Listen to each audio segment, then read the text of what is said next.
Evangelho, sábado da 24ª semana do Tempo Comum. O Senhor esteja convosco. Ele está no meio de nós. Proclamação do Evangelho de Jesus Cristo segundo São Lucas. Glória a vós, Senhor. Naquele tempo, reuniu-se uma grande multidão e de todas as cidades iam ter com Jesus. Então ele contou esta parábola. O semeador saiu para semear a sua semente. Enquanto semeava, uma parte caiu à beira do caminho. Foi pisada e os pássaros do céu a comeram. Outra parte caiu sobre pedras, brotou e secou, porque não havia umidade. Outra parte caiu no meio dos espinhos. Os espinhos cresceram juntos e a sufocaram. Outra parte caiu em terra boa. Brotou e deu fruto, 100 por um. Dizendo isso, Jesus exclamou: Quem tem ouvidos para ouvir, ouça. Os discípulos lhe perguntaram o significado dessa parábola.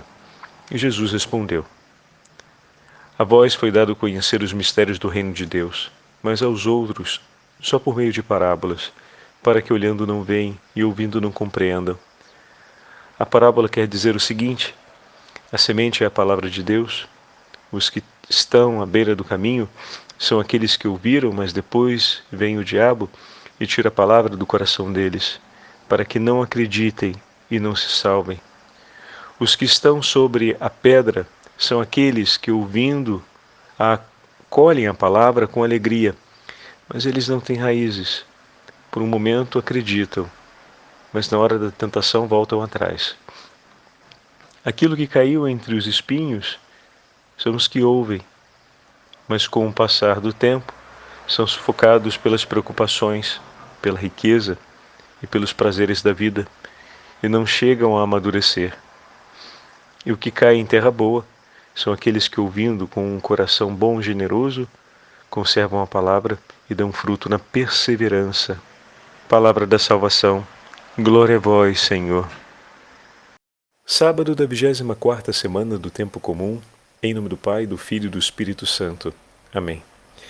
Queridos irmãos e irmãs, a Santa Liturgia hoje nos entrega a continuação do 8º capítulo do Evangelho de São Lucas, com a parábola do semeador e a explicação da parábola apresentada pelo próprio Senhor a seus discípulos.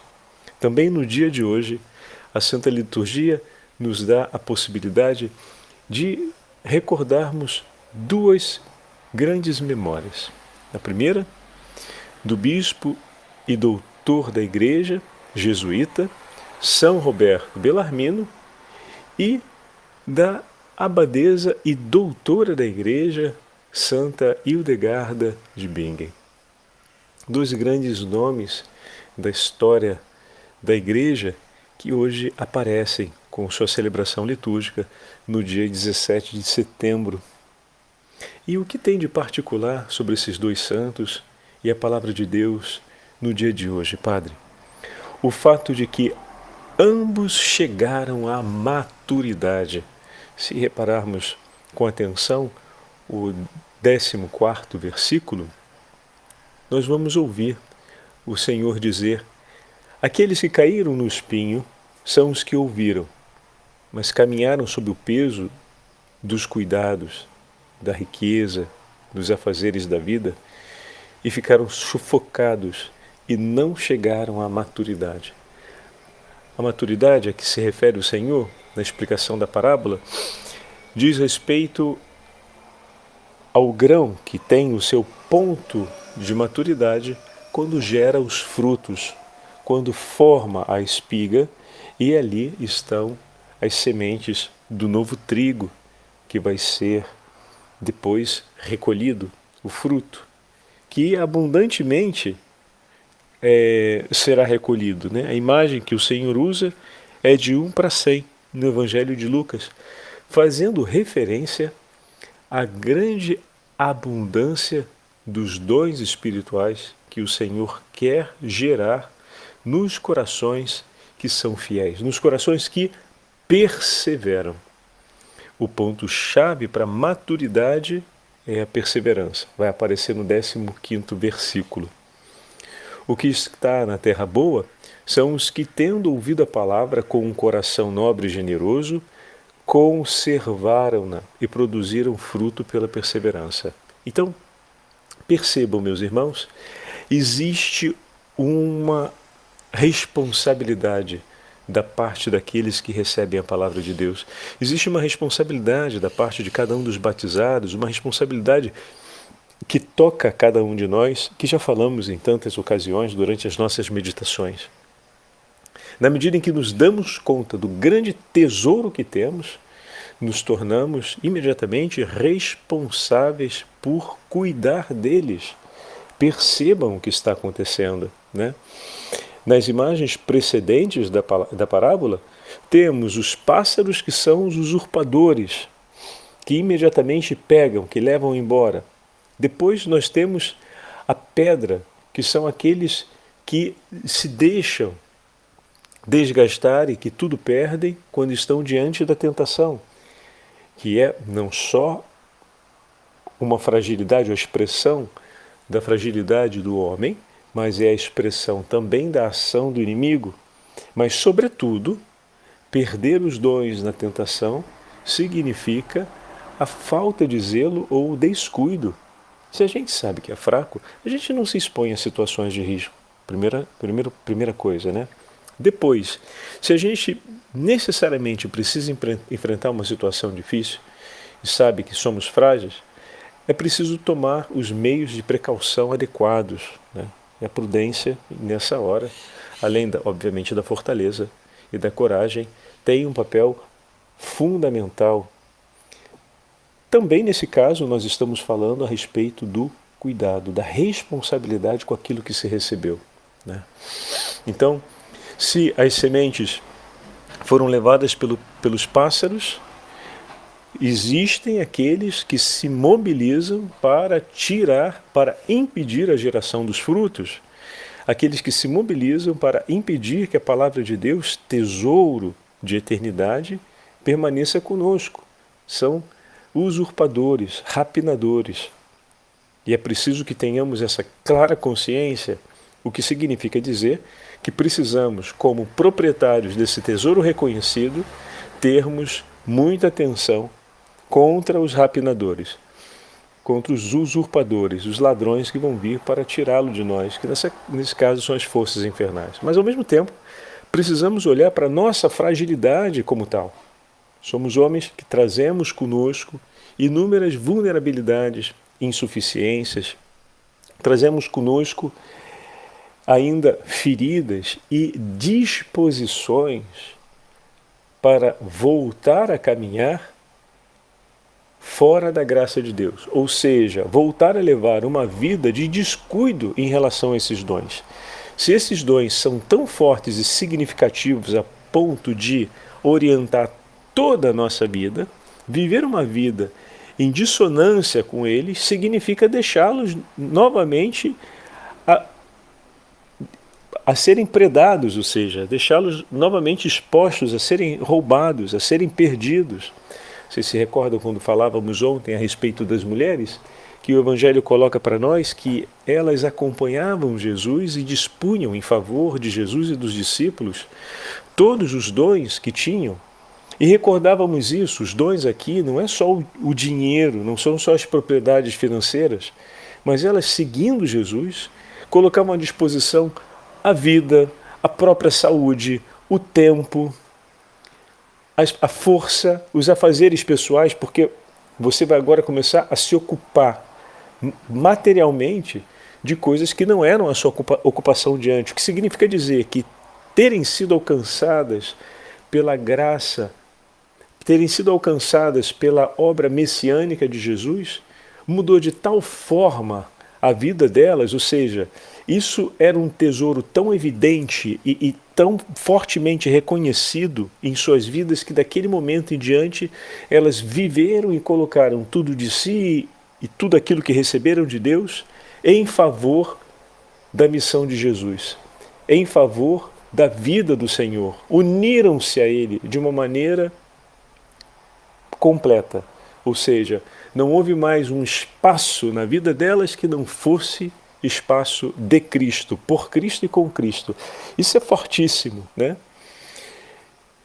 Porém, precisamos recordar, como diz a parábola hoje, que existem essas vulnerabilidades, essa tendência a querer viver uma vida que não se deixa iluminar e nortear, direcionar pelos tesouros que foram recebidos de Deus. Além de ficarmos expostos novamente a nos perdermos como a ovelha no deserto, como a moedinha que cai no buraco, como vimos no último domingo, podemos chegar à aberração, vamos colocar assim, porque já estamos diante de uma realidade da reconciliação do batismo, por isso me refiro com esse termo um pouco mais forte, de novamente escolher o exílio. Vocês estão lembrando agora? Estou fazendo referência à meditação de domingo. Como o filho mais novo fez, que escolheu ir para uma terra distante, voluntariamente não quis mais saber daquilo que vinha da parte de Deus, não quis mais saber de uma vida proposta num caminho de santidade, de retidão, com o ensinamento do Senhor. Então é muito mais grave, né? Por isso a aberração, porque já fomos trazidos para a vida em Cristo. São Paulo ontem dá esse puxão de orelha, né? Na sua carta. Já fomos trazidos e agora com tanta facilidade nos deixamos desorientar. Porém é importante saber que existe no coração essa tendência persistente, que nós precisamos vigiar sobre ela. Por isso o elemento da tentação aqui, ele revela para nós o quanto é fundamental que haja vigilância, o quanto somos frágeis. Fala a respeito de uma vulnerabilidade, mas ao mesmo tempo deve falar para nós sobre o desejo ardente do nosso coração de viver a vida proposta pelo Senhor, de viver uma vida unida com Ele, o que significa dizer uma vida defendendo os tesouros que Ele nos entregou, uma vida de vigilância. E depois, além daqueles que caem, tem os que caem nos espinhos, como vimos no Evangelho de hoje, são aqueles que tentam perseverar, mas vêm sufocados, porque pouco a pouco vão aceitando amar tantas outras coisas, se importar com tantas outras coisas, vão agregando tantas prioridades e relevâncias na vida ao ponto da relevância pelo reino de Deus passar ao segundo plano. E dessa forma terminam por perder o tesouro também, porque é outra forma de dispersão. Não porque foram imprudentes com a própria fragilidade, mas porque se sentiram suficientes demais, fortes demais, completos demais, ao ponto de não mais precisarem se ocupar somente do que é de Deus, mas se ocuparam agora de tantas coisas que começaram a atribuir um valor acima do que era devido. E essas coisas sufocaram o coração deles. Então, não foi aqui por uma falta de, digamos, de cuidado consigo, mas então a gente pode dizer que foi um excesso de cuidado consigo, padre? Não foi um excesso de cuidado consigo. Foi uma dispersão interna sobre esse cuidado. Que é quando a gente começa a acreditar, começa a amar e estimar tanto as coisas e as realidades que estão à nossa volta, que a gente de tal forma vai se apegando a elas, que vai perdendo interiormente essa liberdade de deixar-se guiar por Cristo. Vamos dizer que, em paralelo, se pudéssemos falar sobre o texto que ontem ouvimos de Lucas, seria dizer que aquelas que seguem Jesus, que ajudam Jesus e os discípulos, começam agora a dizer a Jesus que seria melhor, ao invés de seguir para onde ele quer, ir para a cidade tal.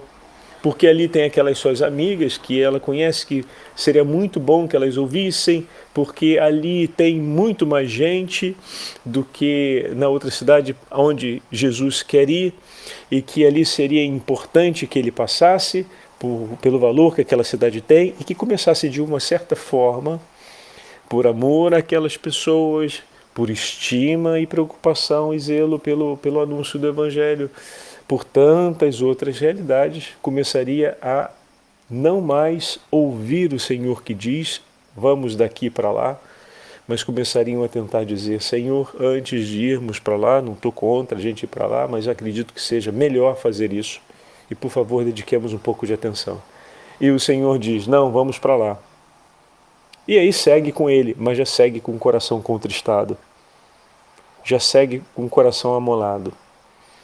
E aí não na primeira, mas na segunda, na terça, na quarta, na quinta vez, é que vai começar então a se desgastar e a ser sufocado. Porque aquela aparente não atenção vai começar a gerar um desejo de impor por mim mesmo uma atenção àquilo que considero importante. E aqui se começa a romper aquela imediatez, aquela prontidão para amar por primeiro aquilo que o Senhor me fala e para amar tudo o que Ele me diz e tudo o que amo entregar a Ele. São os dois passos. Não só amar o que o Senhor me propõe de amar, mas entregar tudo o que amo e estou aprendendo a amar a Ele. Né? E tudo o que recebo nessa vida eu entrego a Ele. Os dois passos vão juntos. Do contrário, o nosso coração vai ser sufocado pelas riquezas, pelas preocupações e pelos prazeres dessa vida. Por fim, o coração que chega à maturidade na custódia dessa palavra, ou seja, que reconhece a sua vulnerabilidade, se coloca que reconhece o valor do que recebe, que sabe ser prudente diante da própria vulnerabilidade do valor e da custódia daquilo que recebeu, que é muito valioso.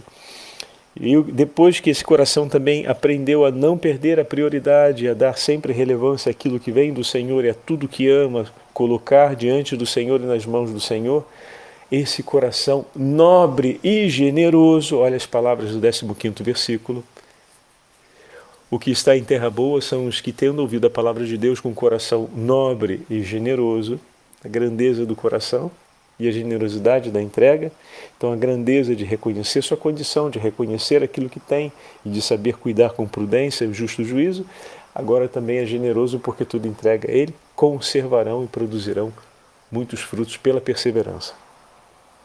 E aqui vem um ponto-chave, onde a gente encontra os nossos dois irmãos da celebração de hoje. Eles perseveraram, eles souberam viver isso que estamos falando. E olha que maravilha, porque Hildegarda de Bingen foi uma abadesa do 12º século. Vou tentar pegar aqui um pedacinho da biografia dela, mas vou falar de maneira mais ampla.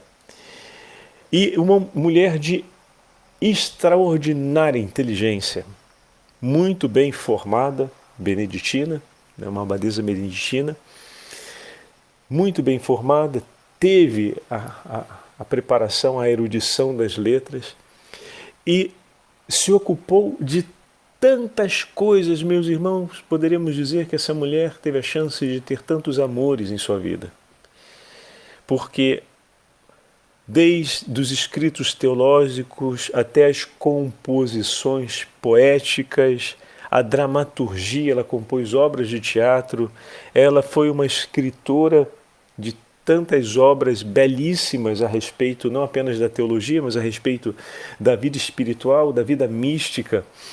Ela foi médica, ela teve a formação, as ciências médicas de sua época e aquilo que hoje nós chamamos de fitoterapia, do uso das plantas com finalidade medicinal. Não é sem razão que ela é apresentada como padroeira também dos farmacêuticos e daqueles que trabalham com esses recursos naturais. O Papa Bento XVI a proclamou em 2012 doutora da Igreja, pela relevância dos seus escritos e da sua grande contribuição. Então, veja, uma mulher que cuidou de tantos e se ocupou sobre tantos aspectos e assuntos, conseguiu viver um coração nobre e generoso e dessa forma produziu tantos frutos pela sua perseverança. Quantos não foram os desafios vividos por ela, em quantos desses desafios ela não viu a fragilidade dela e dessa forma teve que ser prudente em relação a essa fragilidade, sabendo tomar as armas necessárias para preservar o tesouro de Deus, e em quantos momentos o coração dela, excitado e agitado por aquilo que descobria de belo e de bom e de justo, porque ela está escrevendo e agindo em tantas áreas do saber, não teve a vontade de dar uma atenção maior ou de deter-se mais sobre aquilo que estava descobrindo e fazendo, mas em nenhum momento passou os amores do seu coração e as preocupações do seu coração e os prazeres de sua vida à frente da sua prontidão para responder aos desejos do coração do seu divino esposo. E ele sempre foi a prioridade do coração dela. De maneira que, com total generosidade, a predileção e a prioridade era sempre de Cristo. E foi abadesa até o fim, ou seja, foi monja até o fim, mesmo ocupando-se de tantas coisas, por assim dizer, seculares e importantes naquele momento, dedicava-se totalmente à sua identidade vocacional e a vivia com completa entrega. Então está aqui um exemplo claríssimo para a gente, né? De uma mulher que recebeu tantos tesouros e talentos, como o padre falava, né? Além dos dons espirituais da vida batismal, recebeu tantos outros talentos para esse tempo que foram importantíssimos, e tudo sobre cuidar. Como frutificou Santa Hildegarda de Bingen. E o outro, São Roberto Bellarmino, sacerdote jesuíta que depois é nomeado bispo de Capua, e um grande expoente na vida da igreja. Estamos no 1542, estamos num período delicado em que as heresias, depois da reforma, se multiplicam e se alastram rapidamente pelo seio da igreja e em diversas realidades. Víamos esses dias como é que o pobre Papa Cornélio, São Cornélio, já ali no 251, precisava combater o tema das heresias, daqueles que queriam ensinar fora da doutrina dos apóstolos, e o período de São Roberto Bellarmino não foi diferente. Sendo ele um grande teólogo e, sobretudo, um homem formado no conhecimento das normas canônicas da época, formado e muito bem formado sobre as exigências da reforma que foi apresentada por ocasião do protesto dos protestantes. Então nós estamos aqui diante de um bispo que conhece o ensinamento da igreja, conhece a doutrina da igreja e é encarregado de poder cuidar para que isso não venha ofendido. E se torna um dos grandes nomes da Inquisição, um dos grandes inquisidores da igreja, que às vezes a gente tem essa compreensão que é equívoca, hein? Porque os inquisidores eram os homens mais hábeis no conhecimento da doutrina e do ensinamento magisterial da igreja, e eles não tinham que fazer outra coisa senão avaliar os escritos e os ensinamentos que eram publicamente apresentados ou privadamente apresentados dentro das congregações e das casas religiosas, de maneira a compreender o quanto se aproximavam ou se afastavam da doutrina ensinada pelos apóstolos, do magistério da igreja. Então a gente não está falando de pessoas que eram de um baixo nível de competência, pelo contrário, de um altíssimo nível de competência, que não julgava sobre a vida de pessoas, mas julgava sobre aquilo que era ensinado ou não em nome da igreja e em comunhão ou fora da comunhão da igreja, mas dentro da igreja era ensinado. Então essa é a ocupação de São Roberto Bellarmino, que de uma retidão de caráter e de uma compreensão humana e exemplar, se ocupou de tantíssimas situações e soube sempre defender a verdade.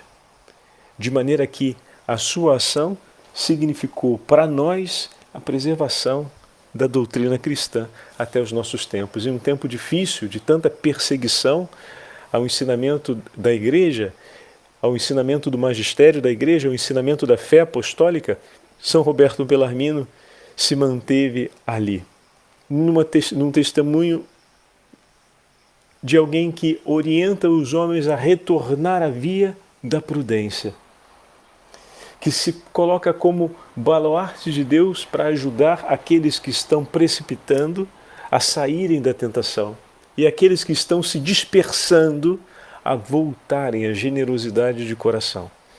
Leio um trecho de seus escritos falando sobre a elevação da mente à presença de Deus, ou seja, como estarmos constantemente pensando e permanecendo na presença de Deus. Olha a delicadeza e a suavidade das palavras desse santo bispo e doutor da igreja. Ó Senhor, suave e manso e de grande misericórdia. Salmo 85. Quem não te servirá de todo o coração, meu Senhor, se provar por um pouco que seja a doçura do teu domínio paterno sobre as nossas vidas? Que ordenas, Senhor, aos teus servos, diga: tomai meu jugo sobre vós. Mateus 11. E como é esse jugo, Senhor? Digas: meu jugo é um jugo suave e o meu peso é leve. Quem não carregará contente o jugo que não oprime, mas suaviza, e o peso que não esmaga, mas que refaz a alma? Com razão acrescentaste: e encontrareis descanso para vossas almas. E qual é teu jugo que não fadiga, mas descanso, Senhor? Não é outro senão o mandamento, o primeiro e o maior. Eis aqui o teu jugo. Amarás o Senhor teu Deus com todo o teu coração. Que de mais fácil, suave e agradável do que amar a bondade, a beleza, o amor? Que tudo isto és tu, Senhor, meu Deus, nos diz de amar a ti.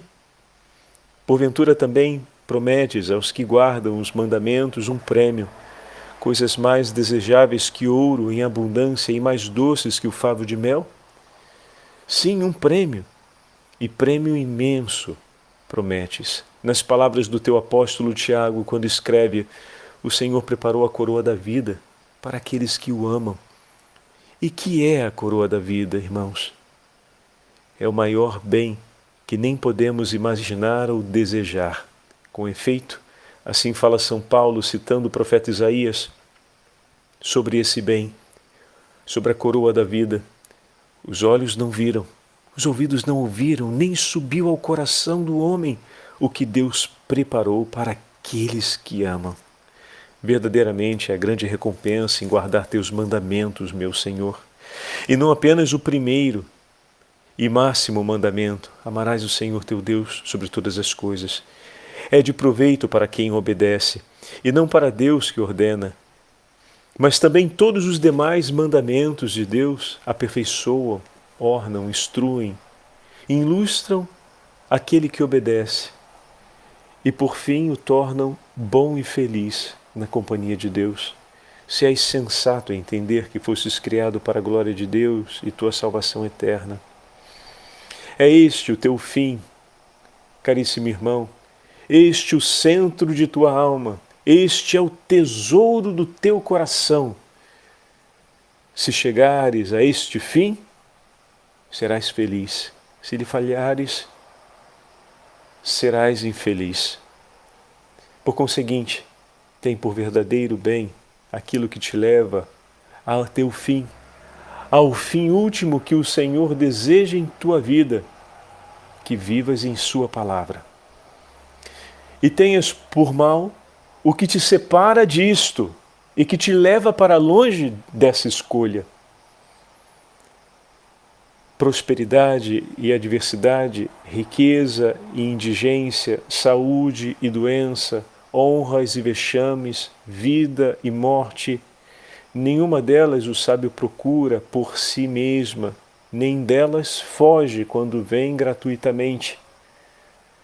Mas se concorrem para a glória de Deus e tua eterna felicidade, são boas e desejáveis. E se por acaso alguma destas se as impedem, são mais e não devem ser escolhidas por ti, deve fugir delas. Por isso, venham a prosperidade ou a adversidade, a riqueza ou a indigência, a saúde, a doença, a honra, o vexame, a vida ou a morte, se elas te levam à maior glória de Deus e nelas persegues a maior glória de Deus, elas merecem estar em sua vida, pois te levarão para junto dele. Com essas palavras de sabedoria de São Roberto Bellarmino, concluímos a nossa meditação de hoje pedindo a intercessão e a bênção, a intercessão da Santa Mãe de Deus e a bênção do Senhor. O Senhor esteja convosco, Ele está no meio de nós. Pela intercessão de Santa Hildegarda de Bingen, São Roberto Bellarmino e da Santíssima Virgem Maria, abençoe-vos o Deus Todo-Poderoso, Pai, Filho e Espírito Santo. Amém.